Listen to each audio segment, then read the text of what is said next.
Today, I'm going to talk about human systems design and kind of more specifically, what happens from a lack of design thinking within human systems. And I've got really honestly just like a handful of like these are my notes. It's like that simple and short, just some bullets. Usually I have a little bit more planned out, or I'm just straightforwardly writing, or you've seen them. But I know what I want to talk about, and I just kind of want to let the feelings come through because people fuck this shit up a lot, and it's consequential.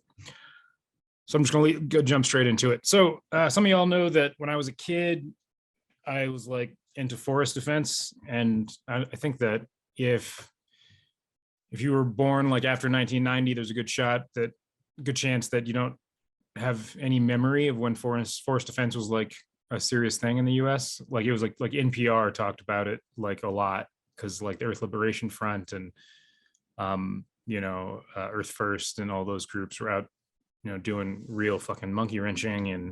And when I was a kid, I was just so gung-ho about that, and went out and actually got a kind of focused education and the skills needed to be involved in that. And something that happened when I found myself like up in the Pacific Northwest, like in the big forests, in the cathedral forests, the old growth, I hooked up with a group. I don't want to throw anybody under the bus. I'm just going to leave that group, the organization's name anonymous, and the groups within it also anonymous. But I went up there with an affinity group that I had formed here, people I trusted, I'd done a lot of work with, and we went up to hook up with an organization that where a lot of different, affinity groups and individual activists would come together and try to essentially mostly like stave off logging companies that were cutting old growth forests, public land with they got logging permits, and then they got a bunch of subsidies for logging roads and things like that. And they would go in and try to cut as fast as possible after the permit was granted, because when a logging permit gets granted, biologists rush in, and try to, this is the way it used to work, get back in the 90s, like in Fern Gully days, like biologists would rush in and try to find an endangered species as fast as possible after a logging permit was issued, for old growth habitat, right? For even, for prairies, for any place that was like indigenous species, natural habitat, biologists were just all over them, and would follow where the permits were for efficiency to try to find an endangered species to prevent the clear cutting or just scraping, like a lot in the Midwest, especially the northern Midwest, just scraping of ancient land. And that's what happens, is they just come through in a pristine environment that either developed naturally through multivalent coevolution of species, or through the stewardship. In a lot of the Americas, we have these amazing, beautiful environments that actually were designed like, way before the term permaculture, were designed by indigenous groups. The Amazon being the biggest example. The Amazon rainforest did not exist before humans settled the area. And I say settled as in like those native tribes that moved south from Niwot territory. They designed the Amazon rainforest, they built it, and there are still tribes that maintain it and have these elegant cycles and rituals to maintain that rainforest. Sounds like a tangent, kind of isn't, because we're talking about human systems design here, and the best human systems design is not entirely human. It's just systems design because it's multi-species. And I get emotional about this shit because I'm like truly, this is like where my love of humanity, because I love humans, I really do, and a lot of people don't love humans. And I hear people all the time saying like, the earth would be better if we could just get rid of humans, and they have no fucking clue what they're talking about, because so much of what is gorgeous and worthwhile on this planet was designed and created by humans. Humans are the best fucking thing that ever happened to this planet. We truly are. Like, humans are fucking amazing and we forgot. And that's the biggest, and that's like, I get so fucking emotional about it because like I see people every day, and I'm going to talk about some of the shit. I see people every day who just fucking suck. And that hurts. And that's what I'm crying about. It's like I see people, I know people, I meet people, and this is one of those things you're not supposed to say. It's like, oh, everybody's equal. People are not equal. Most people are fucking garbage. Truly garbage. Like they would be better off without themselves. And that is not their fault. And that's the maybe the saddest part. And that's what I'm here to talk about. Human systems design.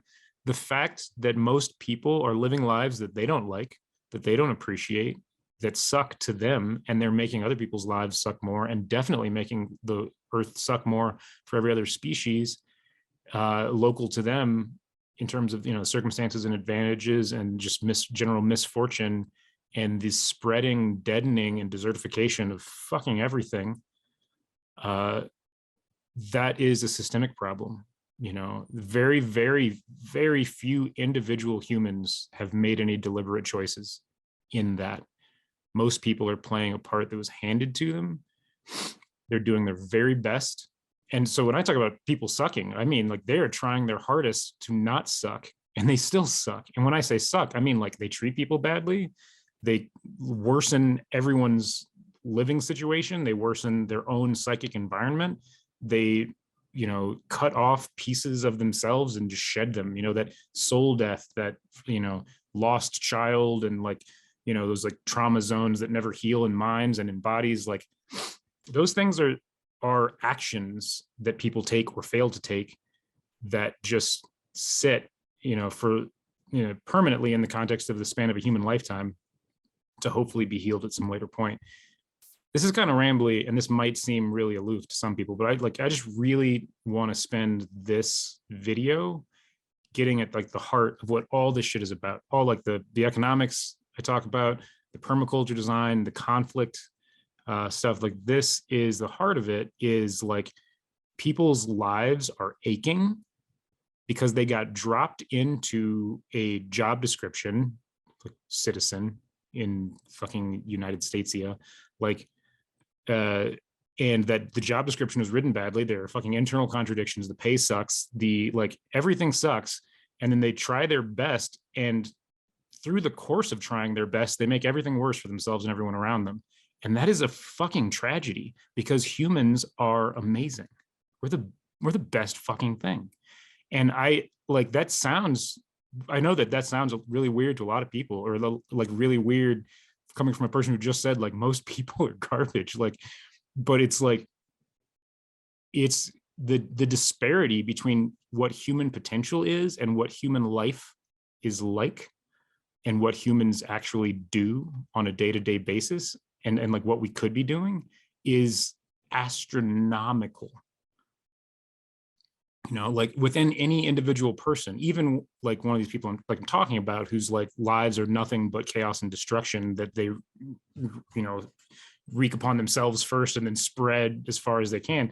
Like even within any one of those people from that position, the potential that exists for what they could accomplish in their lifetime, what they could do, the amount of life that they could generate is unbelievable. It is mind-boggling. And one of the things that is, I think, the least understood about that disparity is that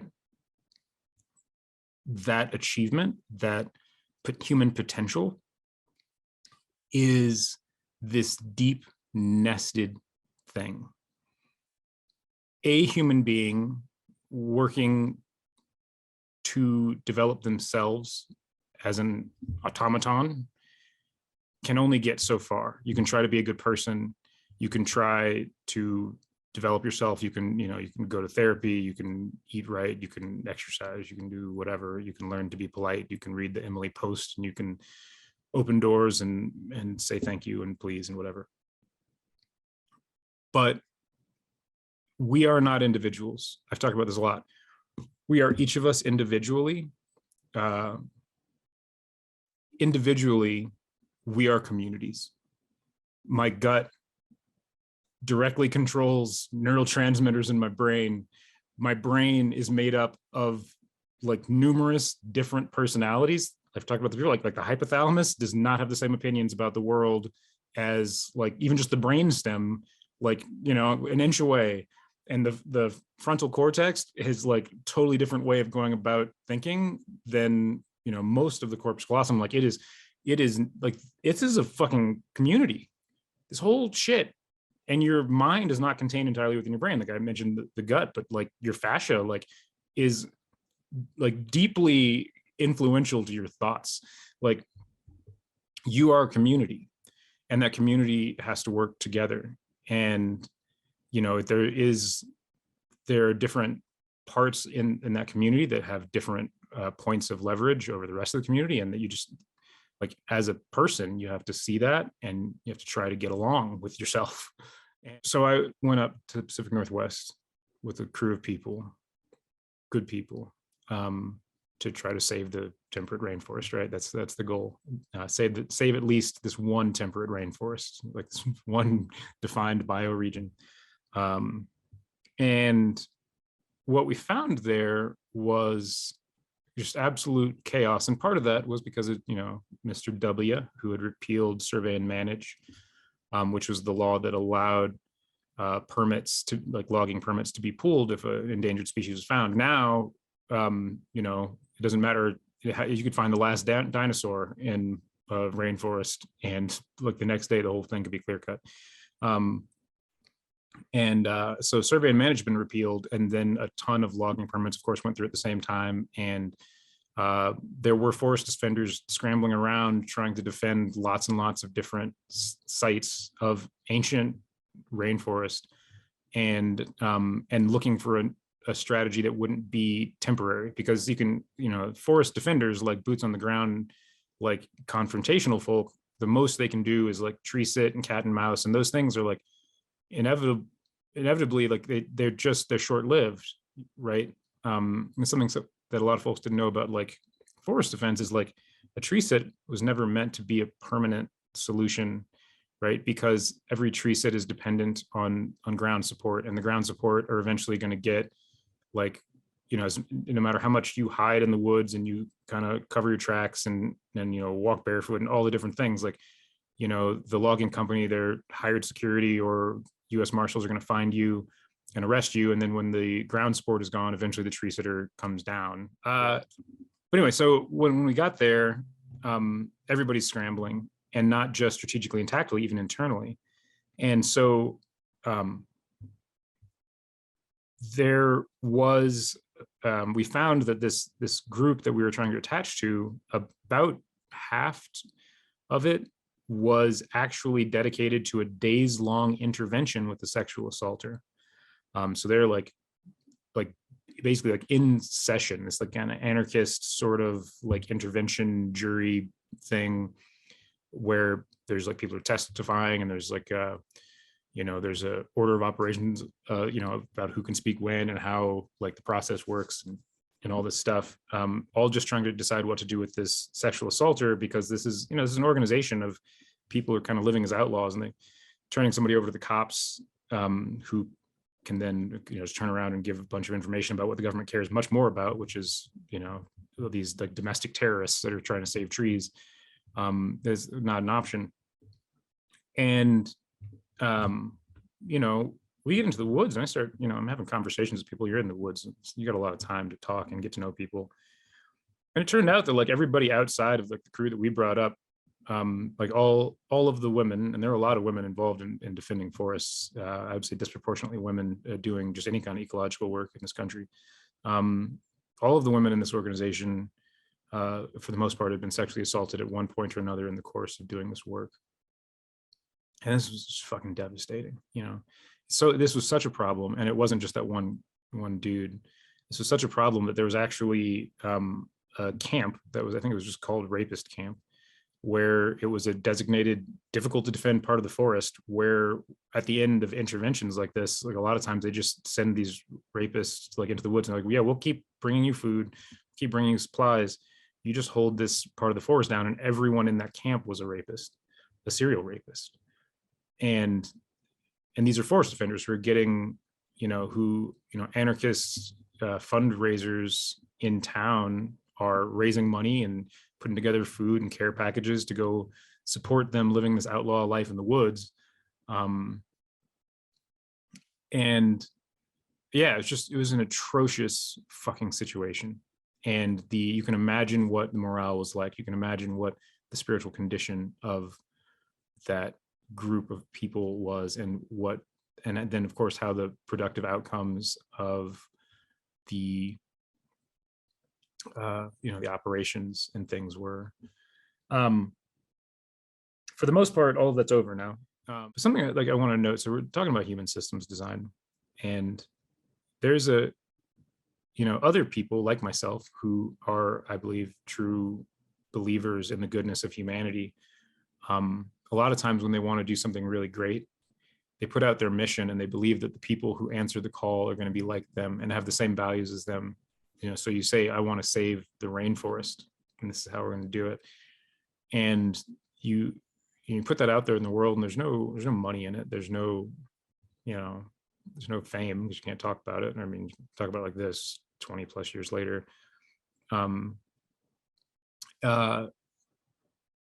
And so you think that like the people who are going to come and join in that effort are going to be like you, like they're going to care about the forest. But the simple reality was that call was, hey, come be an outlaw in the woods. And yeah, there's some responsibilities. We got to keep the trees alive. We got to prevent the clear cutting of the old growth. But the call was, hey, come be an outlaw.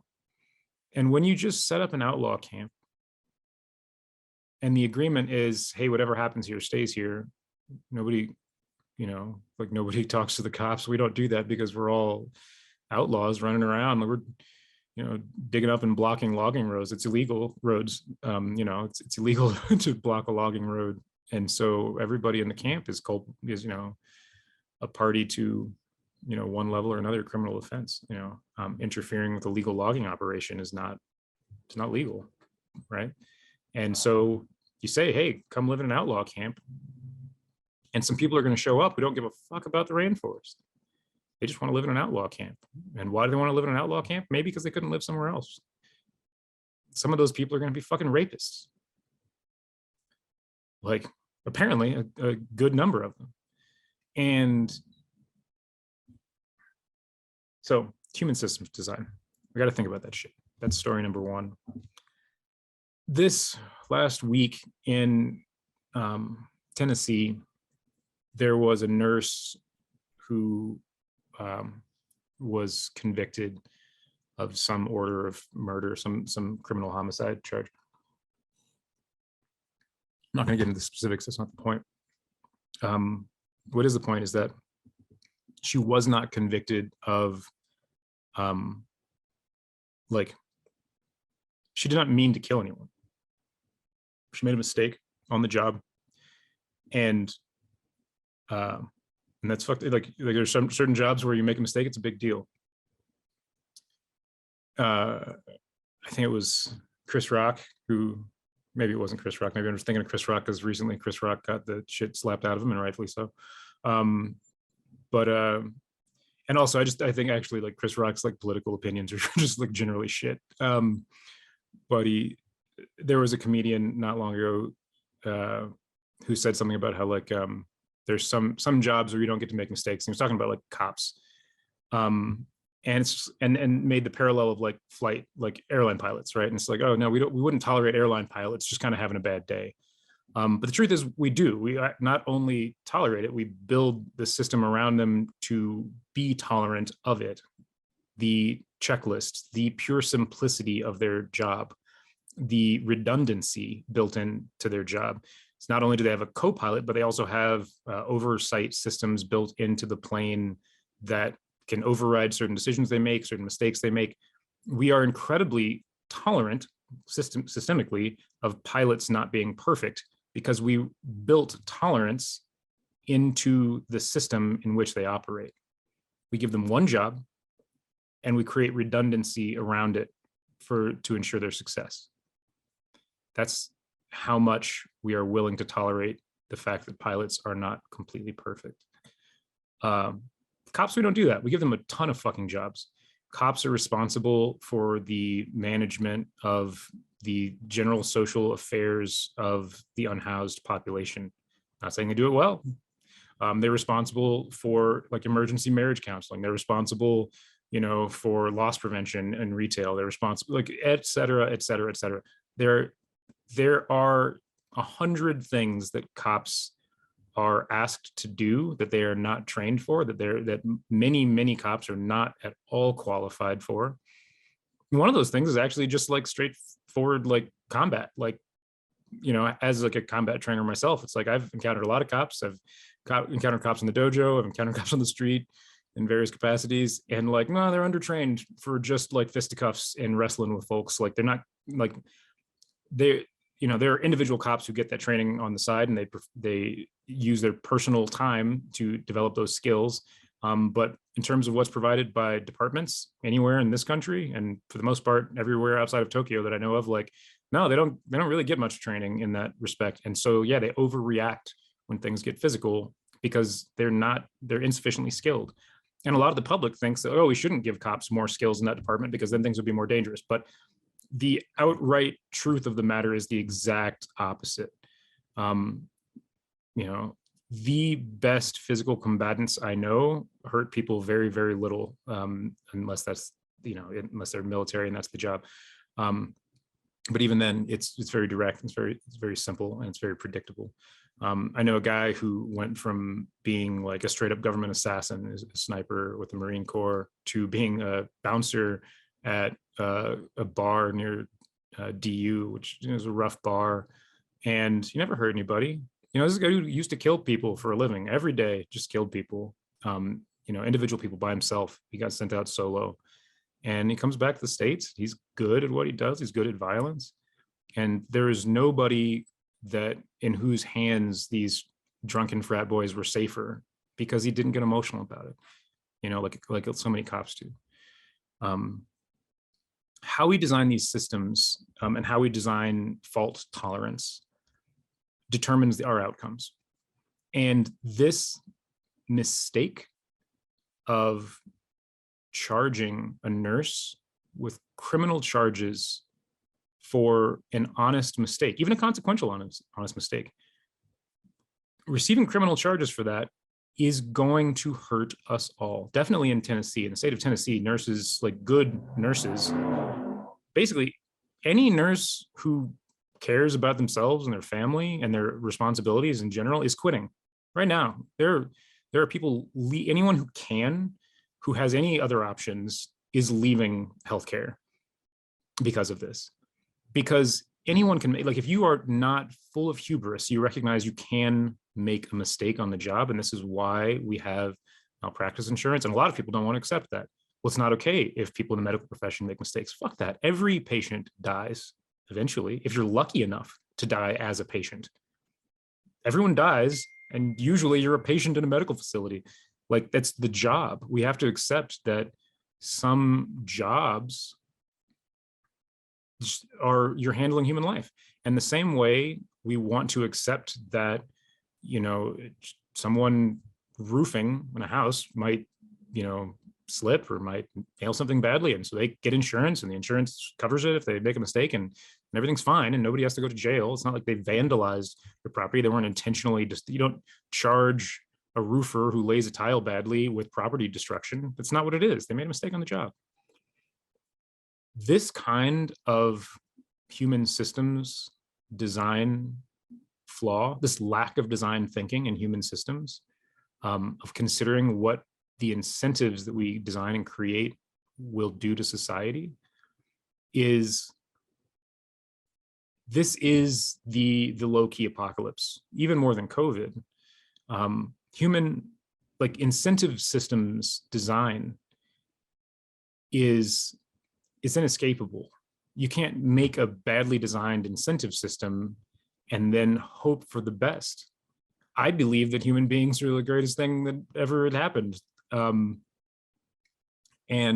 I will also, like, and I've, I've looked at the architecture, the systems. I've studied the human systems design, and it is my conclusion that if you take people who in general all want to do their best, they all want to fulfill the role that they've been given, and believe that the people who gave them their role in society were doing the best they could, and people want to do their best to fulfill that role.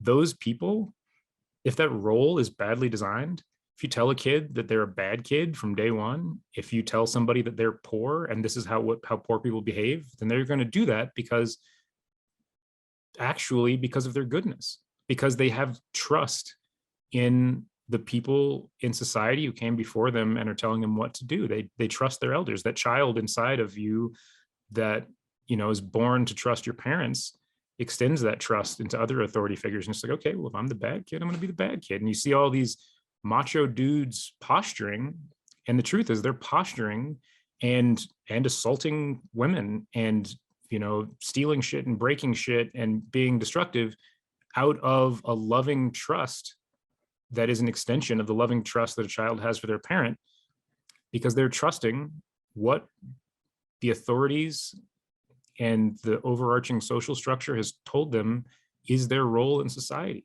It's innate. It's not necessarily deliberate or conscious. And I'm not saying they shouldn't be held responsible for all their fucking up. But when we look at it, people want to live up to the expectations that others have of them. It's plain to see. And when we create expectations and incentive systems that mold and guide people into shit, that's what they become. And they become that out of a loving trust in the guiding hands that direct their life. I'm going to pause right there.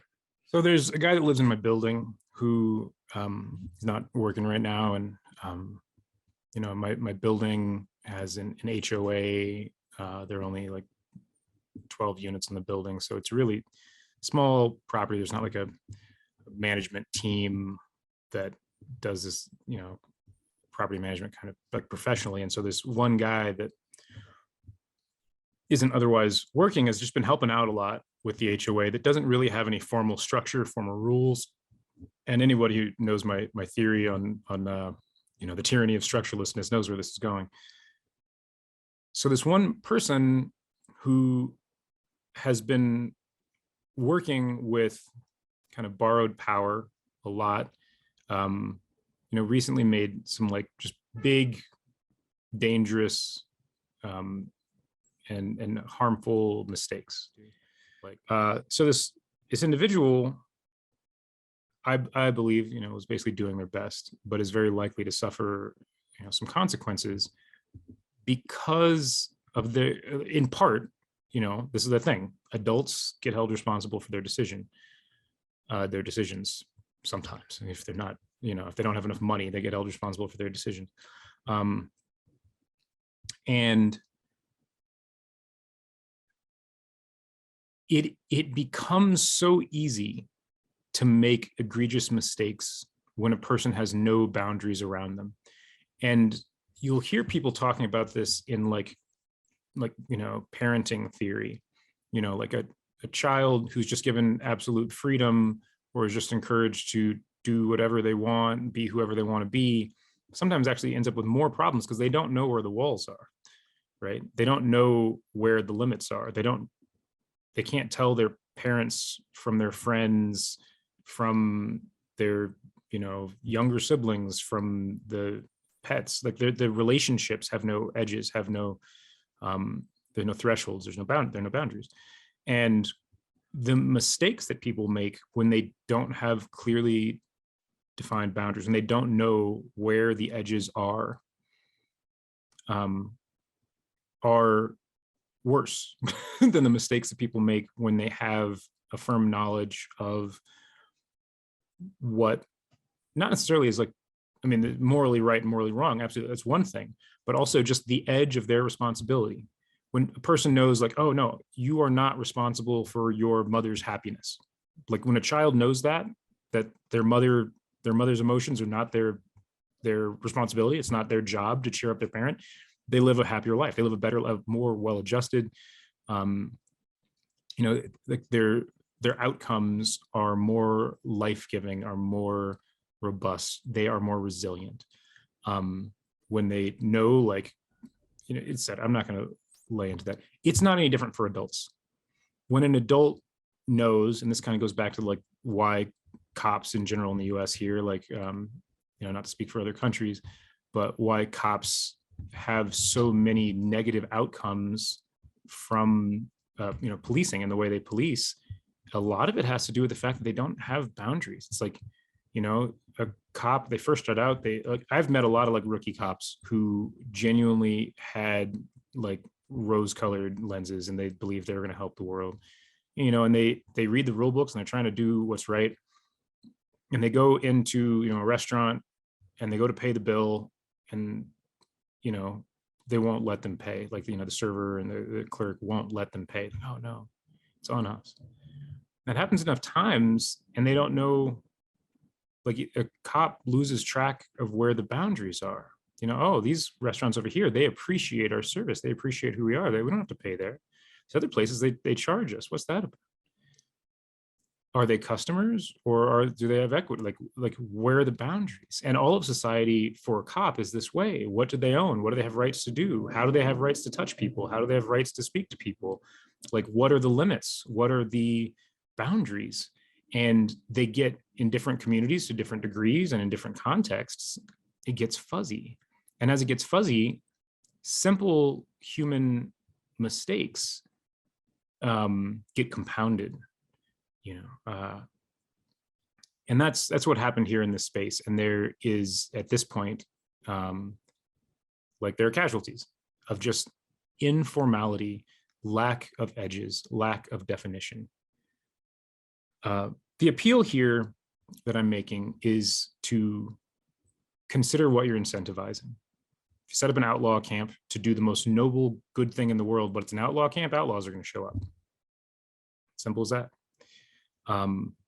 If you punish people for making honest mistakes as the same way you punish people for making deliberate mistakes,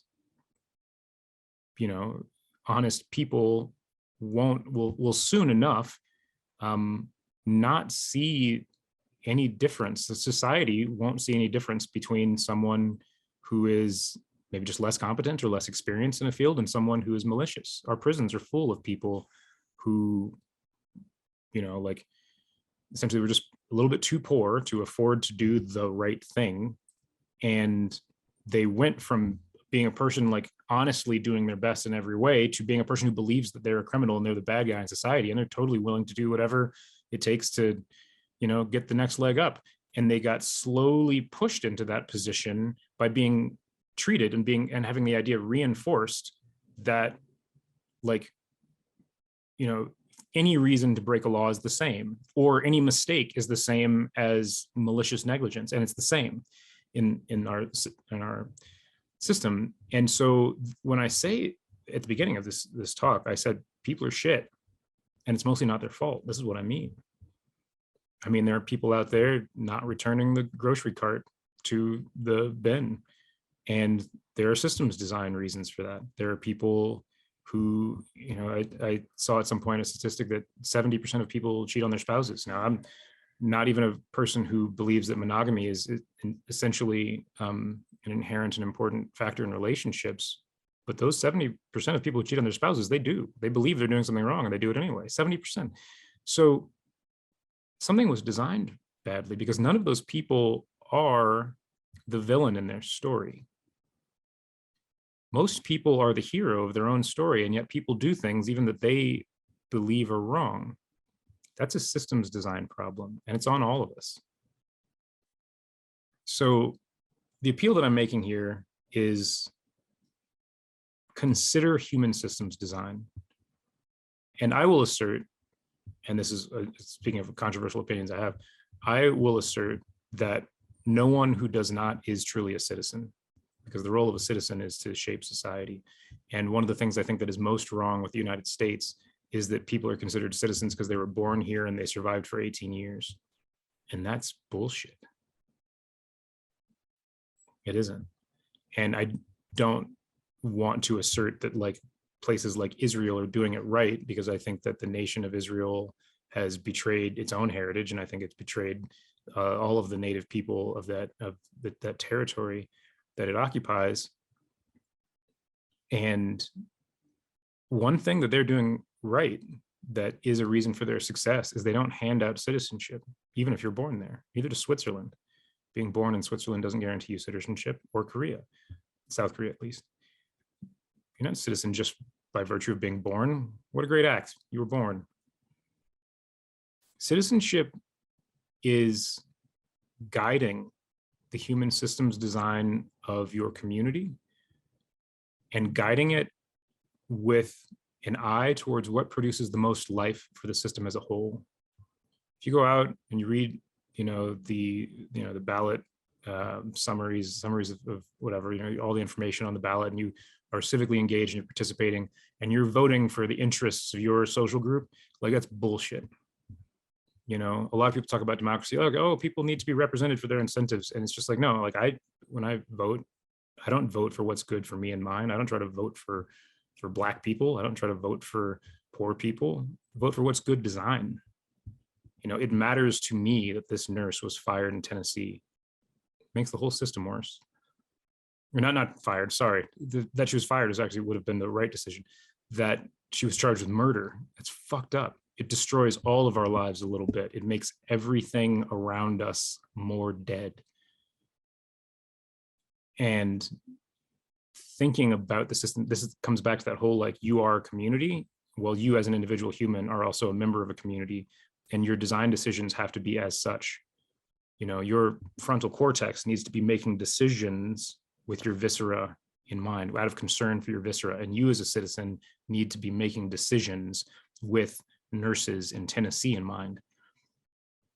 Now, I also believe in the nesting, and what is at the center has to be your priority. So your viscera, and your community, and your household, and then your household, these are your priorities. And then out from your household, the building that I'm in, where horrible mistakes were made over the last couple of weeks and need to be addressed. And then my block, and et cetera. And even outside of geography, the business that I'm in, which has people in Manhattan and in the Northwest coast, I've got people in different places, and that's very, very close to me, even more close than other people that are in Denver, because that's my business. It's my responsibility. We are not individuals. We are nested wholes. We are ourselves a collection of nested wholes, and we are a whole that is nested with other wholes. And as a citizen, it is your responsibility to design for all of the wholes of which you are a part. That's all I got.